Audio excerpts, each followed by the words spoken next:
अस्सलाम वालेकुम नाज़रीन, मैं डॉक्टर मंसूर अहमद गुलजार। नाज़रीन, ये नौजवान असमतुल्लाह इनका नाम है, FC बलूचिस्तान में जॉब करते हैं। ये चमन बार्डर से, इन्हें मेरे फेसबुक पे वीडियोस देखे हैं, चमन बार्डर बलूचिस्तान से अपनी आंखें चेक करवाने के लिए मेरे पास आए हुए हैं। कि मैं नहीं बोल रहा, खुद आप बोल देंगे। भाई आप प्लीज़ आप बता दें खुद कहाँ से आप आए हैं, कब से आपने मेरे वीडियोज़ देखे, खराब मत लाना है।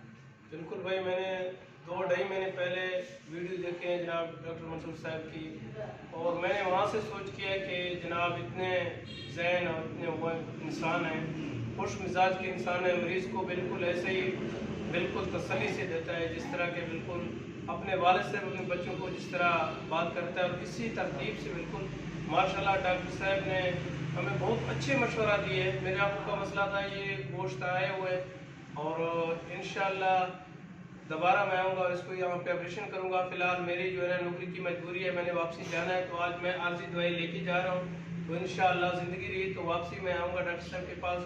तो आप लोगों से भी यही गुजारिश है कि आप लोग भी अपने पैसे हर जगह में लोग लेते हैं, लेकिन इंसान की जान कीमती है, तो आप लोग बराए मेहरबानी करके यहाँ तशरीफ़ लाएँ ताकि आपकी इलाज और आपकी एक तरीके और तरतीब से उसकी। Thank you very much. Thank you so much. नाज़रीन, नौजवान आप आया, जब मैंने चेक किया मेरे अखलाक से कि बहुत मुतासर है, खुश हुए। डॉक्टर साहब हमने कई जगहों से हम चेक करवाते हैं, डॉक्टर के पास वो दवाई तो लिख देते हैं, कोई एक लफ्ज़ भी नहीं बताते कि दवाई इस्तेमाल किस तरह करना है, केयर किस तरह करना है। तो नौजवान को हर चीज़ मैंने एक्सप्लेन कर दिया और इस चीज़ से वो सेटिस्फाई है। बहुत शुक्रिया, थैंक यू सो मच।